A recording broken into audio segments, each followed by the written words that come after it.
जो कि इन दोनों देशों के साथ साथ पूरी दुनिया के लिए काफी ज्यादा पॉजिटिव खबर है। और ये खबर आते ही ये एक ऐसा इवेंट है जो इवेंट आने वाले समय में शेयर मार्केट में बहुत बड़ा हलचल भी करवा सकता है। सो दोस्तों, एक बार फिर से हमारा जो इंडियन मार्केट है वो अपना ऑल टाइम हाई तक पहुंचने वाला है। आज से ठीक कुछ महीना पहले जब मार्केट ने अपना टॉप बनाया था ना, टॉप बनाने के बाद शेयर मार्केट में इतना जबरदस्त गिरावट हुआ। इस गिरावट के वजह से, इस गिरावट के डर के वजह से ना जाने कितने सारे लोगों ने शेयर मार्केट को ही छोड़ दिया। इस गिरावट के वजह से लाखों करोड़ों लोगों ने अपना डीमेट अकाउंट को ही बंद कर दिया। लोगों को लगने लगा कि शेयर मार्केट तो फ्रॉड मार्केट है।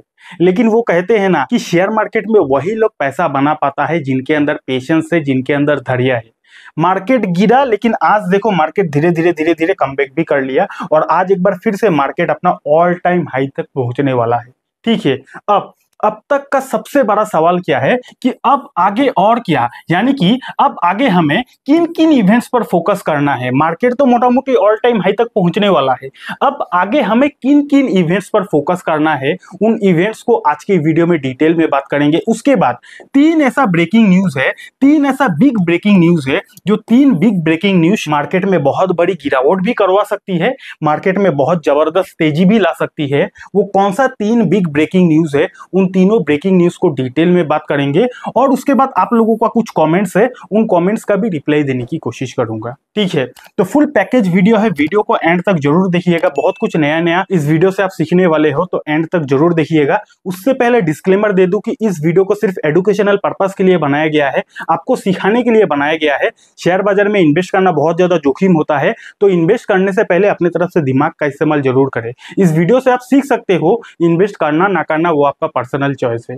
तो सबसे पहले शुरू करते हैं ईरान और इजराइल का वार से। देखो, इतना दिन से पूरा दुनिया का शेयर बाजार किस रीजन से सबसे ज्यादा परेशान था? तो इतना दिन से पूरा दुनिया का शेयर बाजार एक ऐसा रीजन से सबसे ज्यादा परेशान था, वो रीजन था ईरान और इजराइल का बीच का वार। इन दोनों के बीच वार हो रहा था, जिसके वजह से क्रूड ऑयल का जो प्राइस है काफी ज्यादा बढ़ गया था। और क्रूड ऑयल का प्राइस बढ़ने के वजह से इंडियन मार्केट, इनफैक्ट पूरा दुनिया का शेयर बाजार में काफी ज्यादा प्रॉब्लम देखने को मिला। ठीक है, क्योंकि ईरान और इजराइल ये दोनों ऐसा देश है ना जो क्रूड ऑयल को काफी ज्यादा एक्सपोर्ट करता है। क्रूड ऑयल इन दोनों देश में काफी ज्यादा उत्पादन होता है। अब अगर इन्हीं दोनों देश के बीच लड़ाई होगा तो क्रूड ऑयल का सप्लाई में दिक्कत आ जाएगा, और किसी भी चीज का सप्लाई में अगर दिक्कत आ जाती है तो उस चीज का प्राइस काफी ज्यादा महंगा हो जाता है। और वही चीज हुआ था आज से कुछ दिन पहले। क्रूड ऑयल का प्राइस काफी ज्यादा महंगा हो गया था, 75 तक पहुंच गया था क्रूड ऑयल का प्राइस। आज के डेट में 67 तक गिर गया है, और इसका प्राइस गिरने के ही वजह से आज के डेट में अगर आप शेयर बाजार को देखोगे तो अच्छा परफॉर्मेंस दे रहा है पॉइंट नंबर 1। ठीक है, इन दोनों के बीच का जो लड़ाई है उसमें सीज फायर करवा दिया गया। ये जो युद्ध है अभी तक तो रुक गया है, जिसके वजह से शेयर बाजार में अभी के टाइम पे आपको हरियाली देखने को मिल रहा है, पॉइंट नंबर 1। उसके बाद क्या हुआ, रिसेंटली ये खबर आया, ठीक एक दिन पहले ही ये खबर आया। देखो, यूएस और चाइना, ये दोनों ऐसा देश है ना जो दोनों देश सांप और नेवले की तरह लड़ता है। इतना दिन से क्या हो रहा था, अमेरिका बोल रहा था कि मैं चाइना के ऊपर टैरिफ लगाऊंगा, और चाइना बोल रहा था कि अगर तुम मेरे ऊपर टैरिफ लगाओगे तो मैं भी तुम्हारे ऊपर टैरिफ लगाऊंगा। यानी कि एक तरफ यूएस नहीं झुक रहा था, दूसरी तरफ चाइना नहीं झुक रहा था। अब ये दोनों देश पूरी विश्व का सबसे बड़ा देश है, इकोनॉमी वाला देश है। चाइना एक तरफ बहुत बड़ा खिलाड़ी, यूएस एक तरफ बहुत बड़ा खिलाड़ी। अब इन दोनों बड़ा बड़ा देशों के बीच अगर युद्ध चलेगा, ट्रेड वार चलेगा, तो बाकी दुनिया का देश खुशियां थोड़ी मनाएगा। तो इन दोनों की वजह से पूरा दुनिया भी परेशान था। लेकिन रिसेंटली ये खबर आया, ठीक एक दिन पहले ये खबर आया, यहाँ पे आप देख सकते हो, Trump says China trade deal done. यानी कि जो ट्रम्प इतना दिन से बोल रहा था, धमकी दे रहा था कि मैं चाइना के ऊपर टैरिफ लगाऊंगा, वही ट्रम्प कल का दिन क्या बोलता है कि चाइना के साथ हमारा जो ट्रेड डील है वो डन हो गया है, ट्रेड डील हम करेंगे, यानी कि कॉम्प्रोमाइज करने के लिए मैं रेडी हो चुका हूं। ठीक है, और ये खबर आते ही अब देखो, ट्रम्प चाचा तो कुछ भी जो मन में आए बोल देते हैं, और कई बार इनकी बातों को विश्वास करना भी मुश्किल होता है। तो बहुत सारे लोगों को हो सकता है विश्वास नहीं हुआ होगा, इसीलिए इसी बात को चाइना से भी पूछा गया। तो जब चाइना से पूछा गया तो चाइना की तरफ से क्या रिप्लाई आया कि China US confirm details of trade deal framework. यानी कि चाइना ने भी कंफर्म बोल दिया कि हमारे साथ यूएस का जो ट्रेड डील है वो होने वाला है। यानी कि पहले ट्रम्प बोलते हैं कि चाइना के साथ हमारा ट्रेड डील होने वाला है, उसके बाद इसी चीज का कंफर्मेशन लेने के लिए चाइना से भी पूछा गया, तो चाइना की तरफ से भी रिप्लाई आता है कि हाँ, हम दोनों के बीच ट्रेड डील होने वाला है। तो सोचो, इतना दिन ये दोनों देश सांप और नेवले की तरह लड़ रहा था, आज के डेट में खबर आ रहा है कि दोनों देश कॉम्प्रोमाइज करने के लिए रेडी है, ट्रेड डील करने के लिए रेडी है, जो कि इन दोनों देशों के साथ साथ पूरी दुनिया के लिए काफी ज्यादा पॉजिटिव खबर है। और ये खबर आते ही कल रात को अगर आप डाउ जोन्स को देखोगे तो डाउ जोन्स तो रॉकेट बन गया है। ठीक है, तो ये दूसरा खबर के वजह से शेयर मार्केट में हरियाली देखने को मिला। उसके बाद पॉइंट नंबर 3 क्या है कि रिसेंटली अमेरिका का जीडीपी का डेटा आया, जो कि काफी ज्यादा नेगेटिव था। अगर आप अमेरिका का जीडीपी डेटा को कुछ समय पहले का देखोगे तो यहाँ पे आप देख सकते हो 2.8% से अमेरिका ग्रो कर रही थी। उसके बाद 3%, 3%, 2.8, 2.8, 3%, 3%, 2%। उसके बाद अचानक आप देखो अमेरिका का जो जीडीपी है वो माइनस में चला गया, 0.3% माइनस में चला गया। उसके बाद फिर देखो 0.2% माइनस में चला गया, और उसके बाद रिसेंटली डेटा आया 0.5% माइनस, और ये जो डेटा है जून महीना का ही डेटा है, इसी महीना का कुछ दिन पहले का डेटा है। यानी कि अमेरिका का जो ग्रोथ है वो माइनस में चला गया है। अब आपके मन में सवाल होगा कि सर, अमेरिका इतना बड़ा देश है और वही देश माइनस में जा रहा है, इसके पीछे क्या रीजन है? तो ये जो आप जीडीपी का डेटा देख रहे हो ना, इसके पीछे का क्या रीजन है, मैं अभी आपको डिटेल में समझाता हूँ। देखो, अभी जो आपने देखा कि अमेरिका का जो जीडीपी है वो 0.5 माइनस में चला गया है, ये रियल डेटा नहीं है। लेकिन हाँ, इस खबर के वजह से मार्केट में इसका थोड़ा बहुत नेगेटिव इंपैक्ट जरूर पड़ सकता है, लेकिन ये जो डेटा है ये रियल डेटा नहीं है। क्योंकि देखो, अभी के टाइम पे पूरी दुनिया को सबसे ज्यादा डर किस बात का है? अभी के टाइम पे पूरी दुनिया में सबसे ज्यादा डर है टैरिफ का, क्योंकि ट्रम्प जो टैरिफ कभी भी लगा सकते हैं किसी भी देश पर। ठीक है, अब इसके वजह से अमेरिका यानी कि यूएस में क्या हुआ, जीडीपी इसीलिए माइनस में चला गया कि अमेरिका जो है वो फ्रंट लोडिंग कर रहा है। मैंने बोला था ना कि इस वीडियो में आपको एक नया चीज आज सीखने को मिल सकता है। फ्रंट लोडिंग कर रहा है अमेरिका, जिसके वजह से उनका जो जीडीपी है वो माइनस में चला गया है। अब ये फ्रंट लोडिंग का मतलब क्या होता है? देखो, फॉर एग्जांपल अमेरिका कोई भी एक प्रोडक्ट है जो इंडिया से मंगवाता है फॉर एग्जांपल, और उस प्रोडक्ट का जो प्राइस है वो 100 रुपया है। एग्जांपल दे रहा हूं, अमेरिका कोई भी एक प्रोडक्ट इंडिया से मंगवाता है, उस प्रोडक्ट का जो अभी का दाम है वो 100 रुपया है। उसके बाद ट्रम्प टैरिफ कभी भी लगा सकता है, वो तो बोलते ही है ना कि मैं टैरिफ लगाऊंगा। अब अमेरिका का इस बात का डर है कि ट्रम्प अगर टैरिफ लगा देते हैं तो जो प्रोडक्ट अमेरिका दूसरे देशों पे अभी के टाइम पे जो दाम पे खरीद रहे हैं, टैरिफ लग जाने के बाद उस प्रोडक्ट का दाम बढ़ भी सकता है। अब जैसे कि फॉर एग्जांपल अमेरिका इंडिया से कोई भी एक प्रोडक्ट है जो 100 रुपया में खरीदते हैं, टैरिफ लग जाने के बाद उस प्रोडक्ट का जो दाम है हो सकता है 120 तक चला जाए। तो ऐसे में क्या होगा, अमेरिका को नुकसान हो सकता है। तो इसके वजह से जो अमेरिका डर के मारे हर एक देश से ज्यादा माल खरीद रहा है, ताकि जब टैरिफ लग जाए तो उनको ज्यादा दाम में खरीदना ना पड़े, जिसके वजह से टैरिफ लगने से पहले अमेरिका अभी हर एक देश से ज्यादा माल खरीद रहा है। जितना डिमांड नहीं है उतना अमेरिका में अभी डंपिंग हो रहा है। डंपिंग को ही बोला जाता है फ्रंट लोडिंग। कोई भी देश जितना डिमांड नहीं है उससे ज्यादा अगर अपने देश में सप्लाई कर लेगा ना, उसी को बोला जाता है फ्रंट लोडिंग। और ये अमेरिका इसीलिए कर रहा है क्योंकि टैरिफ का डर के वजह से कर रहा है। ठीक है, और इसी फ्रंट लोडिंग के वजह से अमेरिका का जो जीडीपी है वो माइनस में चला गया है। क्योंकि जीडीपी का फॉर्मूला में इंपोर्ट एक्सपोर्ट सब कुछ आता है ना, आपने कितना इंपोर्ट किया, आपने कितना एक्सपोर्ट किया, सब कुछ आता है। तो जबकि अमेरिका यहाँ पे काफी ज्यादा इंपोर्ट कर रहा है, यानी कि अपने देश में माल खरीद रहा है, ओवर डंपिंग कर रहा है, जिसके वजह से अमेरिका का जो जीडीपी है वो माइनस में चला जा रहा है दिन पर दिन। तो ये जो ट्रम्प का टैरिफ का डर है ना, ये ट्रम्प का खुद का देश को भी नुकसान पहुंचा रहा है अभी के टाइम पे। ठीक है, तो ये कहानी हुआ, और इस कहानी की वजह से शेयर मार्केट में हो सकता है लंबे समय में कुछ नेगेटिव इंपैक्ट भी देखने को मिल सकता है। उसके बाद यहाँ पे अमेरिका का जो जॉबलेस क्लेम का डेटा आया, ये काफी ज्यादा पॉजिटिव आया। फोरकास्ट किया गया था कि 244 का जॉबलेस क्लेम का डेटा आएगा, लेकिन एक्चुअल में डेटा आया 236 का, जो कि काफी ज्यादा पॉजिटिव है। यानी कि कम लोगों ने नौकरियां खोया है। अब जब कम लोगों ने नौकरियां खोया है तो ये काफी ज्यादा मार्केट के लिए पॉजिटिविटी है। ठीक है, तो अब तक मार्केट में क्या क्या हो रहा है, क्या क्या चल रहा है, मोटा मोटी हमने डिस्कस कर लिया ना। पहले बात किया ईरान और इजराइल के बीच जो वार था उसमें सीज फायर करवा दिया गया। उसके बाद रिसेंटली खबर क्या है कि अमेरिका और चाइना के बीच ट्रेड डील होने वाला है। उसके बाद हमने बात किया अमेरिका का जीडीपी क्यों माइनस में जा रहा है। उसके बाद हमने बात किया कि अमेरिका का जो जॉबलेस क्लेम का डेटा है वो भी काफी ज्यादा पॉजिटिव है। अब तक मार्केट में क्या हो रहा है मोटा मोटी क्लियर हो गया ना। अब आगे किन किन इवेंट्स पर हमें फोकस करना है, क्या क्या न्यूज आगे मार्केट को बहुत बड़ी गिरावट भी करवा सकती है, तेजी भी करवा सकती है, उस न्यूज पर अभी के टाइम पे डिटेल में बात करेंगे। उससे उससे पहले अगर आपको वीडियो अच्छा लग रहा है तो वीडियो को लाइक कीजिए, कमेंट कीजिए। अगर आप क्रिप्टो ट्रेडिंग करना चाहते हो तो आपके पास एक अच्छा ब्रोकर होना चाहिए। तो मैंने CoinDCX का लिंक नीचे डिस्क्रिप्शन पर दे दिया है, वो हमारा एफिलिएट लिंक है। अगर आप हमारे दिए गए स्पेशल लिंक से अकाउंट खुलवाते हो तो आपको 20% का ब्रोकरेज में डिस्काउंट मिल जाएगा। अगर आप प्ले स्टोर से डाउनलोड करके अकाउंट खुलवाते हो तो ये फैसिलिटी आपको नहीं मिलेगा। तो जाके हमारे दिए गए स्पेशल लिंक से अकाउंट खुलवा लो। अकाउंट खुलवाना बिल्कुल फ्री है और 20% का आपको ब्रोकरेज में डिस्काउंट भी मिल जाएगा। ठीक है, तो चलिए अब डिस्कस करते हैं कि अब हमें आगे किन किन इवेंट्स पर फोकस करना चाहिए। तो अब आगे हमें किस इवेंट पर सबसे ज्यादा फोकस करना है। एक ऐसा इवेंट है जिस पर हमें सबसे ज्यादा फोकस करना है, आप शायद भूल चुके होंगे, एक बार फिर से याद दिला देता हूं। April 9 tariff increases on 56 countries were delay for 90 days July 8। कहने का मतलब ये है कि आज से ठीक कुछ महीना पहले वो डेट था 9 अप्रैल।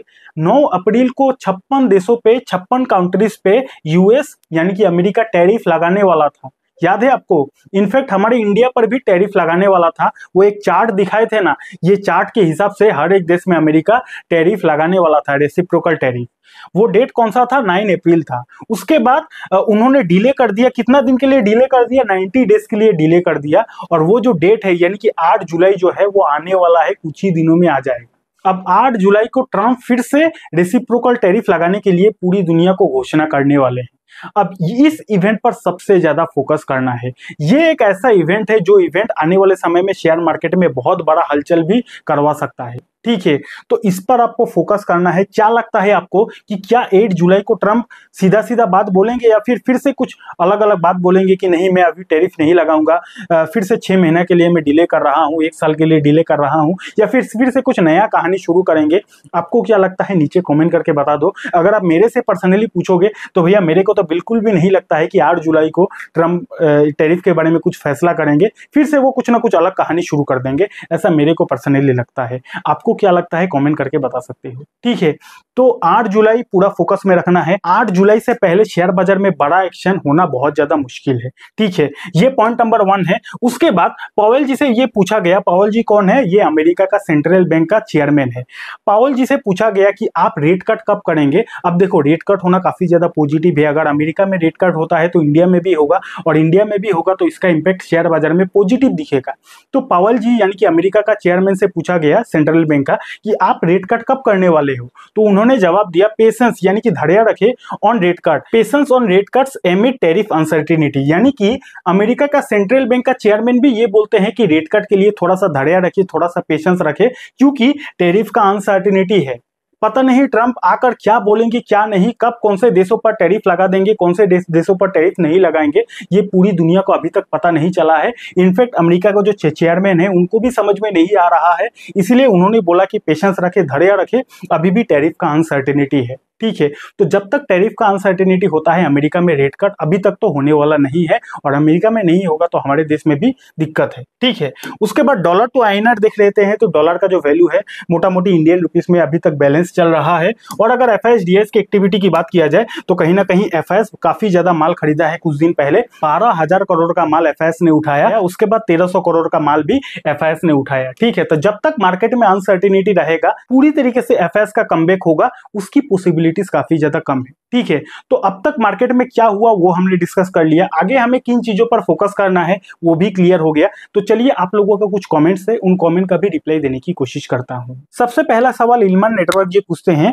जोखिम लेने से पैसा बनता है। सर जी, मैं एक बहुत छोटा इन्वेस्टर हूं और मैं जो शेयर बाय करता हूं लॉन्ग टाइम के लिए होल्ड करता हूं और खबर पे नजर रखता हूं उस स्टॉक में क्या चल रहा है, नेगेटिव न्यूज आते ही उस स्टॉक को सेल कर देता हूं। मैं सही करता हूं या फिर गलत? हर इन्वेस्टर को क्या ऐसा ही करना चाहिए? अच्छा इल्मान नेटवर्क जी, मैं आपको बताना चाहूंगा कि आप लॉन्ग टर्म के लिए होल्ड करते हो, वेरी नाइस।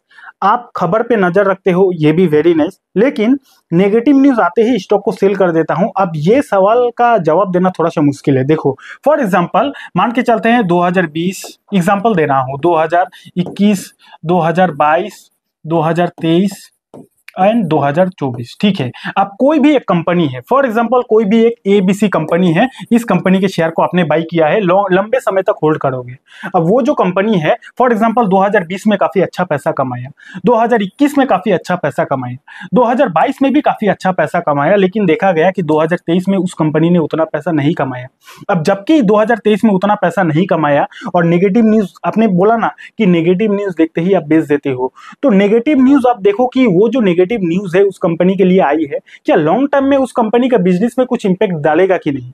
अब इस केस में समझते हैं कि कंपनी ने 20 में भी अच्छा किया, 21 में भी अच्छा किया, 22 में भी अच्छा किया, लेकिन किसी कारण की वजह से 23 में अच्छा नहीं किया, लेकिन ऐसा भी हो सकता है 24 में फिर से अच्छा करे।